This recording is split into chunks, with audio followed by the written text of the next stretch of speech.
എൻ്റെ അഭിപ്രായത്തിൽ പിതാവിനെ ഒരു വിശുദ്ധനായിട്ട് പ്രഖ്യാപിക്കണമെന്ന് വളരെയധികം ആഗ്രഹമുണ്ട്.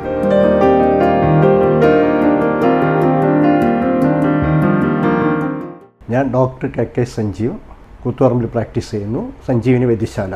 ഇതിൻ്റെ ഭാര്യയാണ് നിഷ, തൃശ്ശൂരാണ് സ്വദേശം. ഇവിടെ എൻ്റെ സ്ഥാപനം ഒരു 1908 പാരമ്പര്യമായിട്ട് അച്ഛൻ്റെ മാമന്മാർ തുടങ്ങിയതാണ്. അത് തുടർച്ചയായിട്ട് ഞാനിപ്പോൾ കണ്ടിന്യൂ ചെയ്ത് കൊണ്ടുപോകുന്നു. ഈ നിർമ്മയ് കോളേജിലാണ് പഠിച്ചത് പ്രീ ഡിഗ്രിക്ക് 1981-83 കാലഘട്ടത്തിൽ. പക്ഷെ കോളേജിനെ കുറിച്ച് പറയുകയാണെങ്കിൽ ആദ്യം തന്നെ നിങ്ങൾക്ക് പിതാവിനെ കുറിച്ച് പറയാതെ കോളേജിൻ്റെ പേര് ഉച്ചരിക്കാൻ പറ്റില്ല. അതായത് പിതാവിൻ്റെ ദീർഘദൃഷ്ടി, അതുകൊണ്ടാണ് ഈ കോളേജ് ഈ നിലയിലെത്തിയത്. ഒരു 60 വർഷം മുന്നേ കാട് പിടിച്ച് കിടന്ന ഒരു പ്രദേശത്ത് പിതാവ് ഇങ്ങനെയൊരു സംരംഭം തുടങ്ങുകയും അത് ഇന്ന് പടർന്ന് പന്തലിച്ച് വലിയൊരു പ്രസ്ഥാനമായി മാറുകയും ചെയ്തു. ഞാൻ 81-83 കാലഘട്ടത്തിലാണ് അവിടെ പഠിച്ചത്. ആ ഒരു 2 വർഷമാണ് ജീവിതത്തിൽ എനിക്ക് ലക്ഷ്യവും ജീവിതത്തെക്കുറിച്ചും വിദ്യാഭ്യാസത്തെക്കുറിച്ചൊരു ബോധം ഉണ്ടായത്. ഇന്നത്തെ കാലം പോലെ എൻട്രൻസിൻ്റെ കോച്ചിങ്ങോ ഒരു സെൻറ്ററോ ഒന്നും ഉണ്ടായിട്ടില്ല. എന്നാലും ഓരോ വർഷവും അവിടുന്ന് മിനിമം ഒരു 12-20 പേർക്കെങ്കിലും ഓരോ വർഷം ഓരോ ബാച്ചിൽ നിന്നും MBBSനും എൻജിനീയറിങ്ങിനും സെലക്ഷൻ കിട്ടിയിരുന്നു. പ്രത്യേകിച്ച് എൻ്റെ കാര്യം പറയുകയാണെങ്കിൽ തന്നെ എൻ്റെ ബാച്ചിൽ ചുരുങ്ങിയൊരു 12 പേര് MBBSന് ആ ഒരു വർഷം സെലക്ഷൻ കിട്ടിയിട്ടുണ്ട്. നമ്മൾ ജീവിതത്തിനൊരു കാഴ്ചപ്പാടുണ്ടാക്കിയ ഒരു 2 വർഷമായിരുന്നു അത്. പിന്നെ പ്രത്യേകിച്ച് പറഞ്ഞു വെച്ചാൽ എൻ്റെ നേരെ സീനിയറായിരുന്നു എൻ്റെ ബ്രദർ എന്ന് പറയുമ്പോൾ അച്ഛൻ്റെ പങ്ങള മകൻ ഡോക്ടർ സജിത്ത്. അദ്ദേഹമാണ് ഇപ്പം കോഴിക്കോട് മെഡിക്കൽ കോളേജിലെ പ്രിൻസിപ്പാൾ. കൂടാതെ ഇപ്പോഴുള്ള കോഴിക്കോട് മെഡിക്കൽ കോളേജിലെ സൂപ്രണ്ട് ഡോക്ടർ ശ്രീജയൻ നിർമ്മയ് കോളേജിൽ പഠിച്ചതാണ്.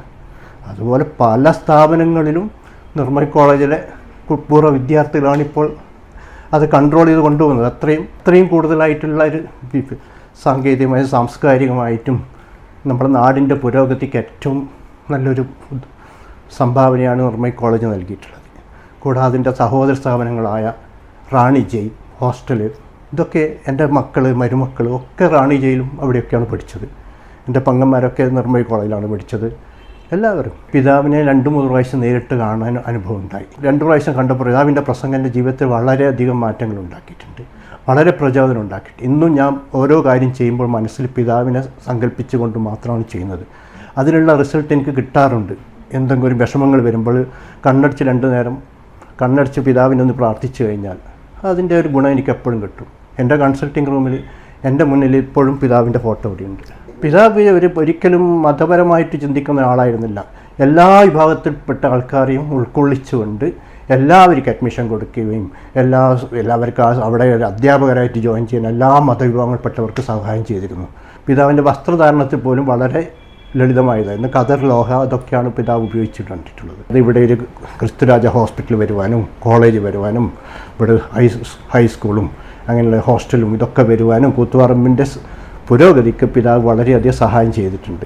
അതിനുശേഷമാണ് ഇവിടെ ഒരു ക്രിസ്ത്യൻ കമ്മ്യൂണിറ്റി ഉണ്ടായതും അത് കൂടുതൽ നിർമ്മലഗിരിനെ ഒരു പ്രത്യേക ഒരു സ്ഥാനമായി കാണുകയും പ്രത്യേകിച്ച് നല്ലൊരു പുരോഗതി പിതാവിൻ്റെ കാലത്തുണ്ടാകും. പിതാവ് ഇവിടെ ഉണ്ടാക്കിയിട്ടുണ്ട്. പല തടസ്സങ്ങൾ വരുമ്പോഴും എല്ലാം കൊണ്ടും അത്ര മനസ്സിനെ ഉള്ളുകൊണ്ട് പ്രാർത്ഥിച്ചു കഴിഞ്ഞാൽ കാര്യം നടക്കും. പലപ്പോഴും പല കാര്യങ്ങളും എനിക്കുണ്ടായിട്ടുണ്ടത്. കാര്യം നടക്കാതെ പോയ പല കാര്യങ്ങളും പേഴ്സണലായിട്ടുള്ള പല കാര്യങ്ങളും പിതാവിൻ്റെ മനസ്സിൽ ധ്യാനിച്ചു കഴിഞ്ഞാൽ എനിക്കുണ്ടായിട്ടുണ്ട്. ഈ പിതാവിന് പ്രത്യേകിച്ച് ദൈവികമായ പല കഴിവുകളുമുണ്ട്. സാധാരണ നമ്മൾ കാണുന്ന പോലെയല്ല. പിതാവിനെ മനസ്സിൽ ധ്യാനിച്ച് ചെയ്തു കഴിഞ്ഞാൽ പല കാര്യങ്ങളും നടക്കാറുണ്ട്. പിതാവിനെ എൻ്റെ അഭിപ്രായത്തിൽ പിതാവിനെ ഒരു വിശുദ്ധനായിട്ട് പ്രഖ്യാപിക്കണമെന്ന് വളരെയധികം ആഗ്രഹമുണ്ട്. കൂടാതെ ഈ നിർമ്മലഗിരി കോളേജ് പോലത്തെ സ്ഥാപനത്തിന് പിതാവിൻ്റെ പേര് കൂടി നൽകണമെന്ന് എനിക്കൊരു അത്യായ ആഗ്രഹമുണ്ട്. പിതാവിൻ്റെ മരണവിവരം അറിഞ്ഞപ്പോൾ എനിക്ക് വല്ലാത്ത വിഷമം തോന്നി. നമ്മുടെ എല്ലാ ശക്തിയും ചോർന്നു പോയതുപോലെ എനിക്ക് അനുഭവപ്പെട്ടു. നമ്മുടെ ജീവിതത്തിൽ നമ്മളാക്കി മാറ്റിയത് പിതാവാണ്. എല്ലാ കാര്യത്തിനും അന്ന് മുതൽ ഞാൻ 81 മുതലാണ് പിതാവിനെ കൂടുതൽ അറിയുന്നത്. പക്ഷെ അന്ന് മുതൽ എല്ലാ കാര്യത്തിനും ഒരു എക്സാമിന് പോകുമ്പോൾ പോലും മനസ്സിൽ പിതാവിനെ വിചാരിച്ചിട്ടാണ് എക്സാം എഴുതുന്നത്. പെട്ടെന്ന് അത് കയ്യിൽ നിന്ന് വിട്ടുപോയല്ലോ, പിതാവ് മരണപ്പെട്ടല്ലോ എന്നുള്ളൊരു വിഷമം വല്ലാണ്ടുണ്ടായിരുന്നു. പക്ഷേങ്കിൽ മരണശേഷവും എനിക്ക് അതേ അനുഭവങ്ങൾ ഉണ്ടാകുന്നുണ്ട്.